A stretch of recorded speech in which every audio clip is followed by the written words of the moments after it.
10월 14일 KMA 뉴스브리핑 시작하겠습니다. 정부가 비대면 진료, 즉 원격 의료를 추진하겠다고 발표해 의료계가 반발하고 있습니다. 김부겸 국무총리는 지난 10일 경제인 간담회에서 비대면 진료와 의약품 원격 조제, 약 배달 서비스 등 15개 과제를 규제 챌린지라는 이름으로 선정해 앞으로 추진하겠다고 밝혔습니다. 이에 대해서 대한의사협회는 국민의 건강과 밀접한 정책을 추진하면서 의협을 비롯한 전문가 단체 의견을 배제한 것은 잘못된 절차라고 유감을 표했습니다. 특히 원격 의료는 안전성과 유효성에 대한 제대로 된 검증이 이뤄진 적이 없다며 의료는 본질적으로 대면 진료가 원칙이라고 지적했습니다. 또 원격 의료를 허용하면 의료기관의 영리화로 대형 병원 쏠림 현상을 심화시켜 의료 전달 체계 붕괴로 인한 1차 의료기관의 몰락을 가져올 것이라고 경고했습니다. 이와 함께 원격 의료 추진은 지난해 구사의정 합의를 정면으로 위배하는 거라며 일방적이고 경제 논리에 매몰된 규제 챌린지 추진 시도를 즉각 철회하라고 강조했습니다. 국무총리가 발표한 규제 챌린지는 의료계는 물론이고 정부 부처와의 소통 절차도 없었던 것으로 보입니다. 보건복지부 관계자는 한 언론과의 인터뷰에서 김 총리가 발표한 내용은 복지부와 사전 협의가 전혀 없었다며 보도를 통해 해당 내용을 알게 됐다고 말했습니다. 또 규제 챌린지 계획에 따르면 1단계로 주무부처가 참여하는 위원회가 열리게 돼 있는데요. 이 회의가 언제 열릴지도 전혀 논의되지 않았다고 이 관계자는 말했습니다. 결국 국민의 건강, 생명과 밀접한 정책을 의료계와 주무부처를 배제한 채 경제인들의 의견만 듣고 발표한 게 아니냐는 비판에서 벗어나기 힘들 전망입니다. 의협이 의사회원의 권익보호와 민원 해결을 위해서 적극적으로 나서고 있습니다. 최근 회원 권익보호위원회 구성을 마무리한 데 이어서 가칭 통합민원센터를 설치할 계획입니다.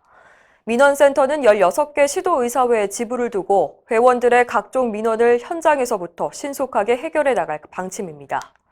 특히 기존의 콜센터뿐만 아니라 의협 인터넷 홈페이지와 SNS를 통해서 민원을 접수할 계획인데요. 노사와 세무 문제, 의료 분쟁 등 의료 소송, 또 심평원과 건보공단 같은 정부기관과의 문제 등으로 분류해서 체계적으로 대응할 예정입니다. 박종혁 의협 의무이사는 현재 모든 상임이사들이 회원들의 민원 해결을 위해 노력하고 있다며 회원 중심의 회무를 위해서 최선을 다하겠다고 말했습니다.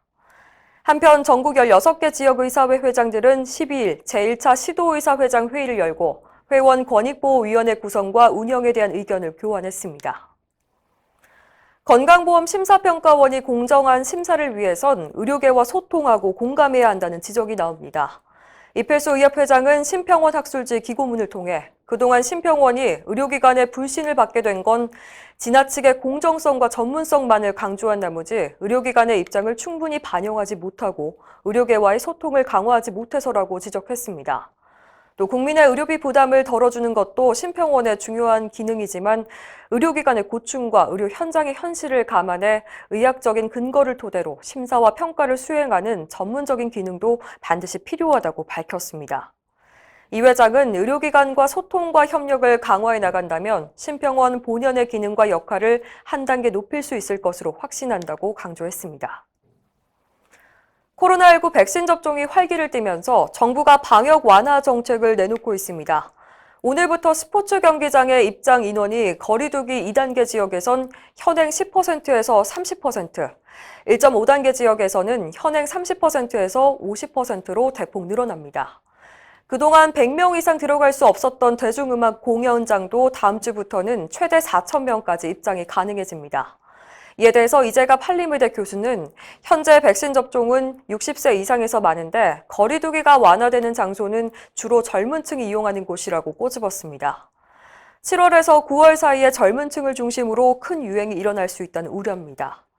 자가격리 완화에 대한 걱정도 나오고 있는데요. 방역당국은 해외에서 예방접종을 마친 내외국인이 입국할 때 2주간 자가격리 조치를 면제한다고 발표했는데 백경란 대한감염학회 이사장은 인도발 변이 바이러스의 위험성이 확인되지 않은 상태에서 다른 나라와 똑같은 면제 혜택을 주는 건 성급하다고 비판했습니다. 이상으로 뉴스브리핑을 마칩니다. 자세한 사항은 의협신문을 참고하시길 바랍니다.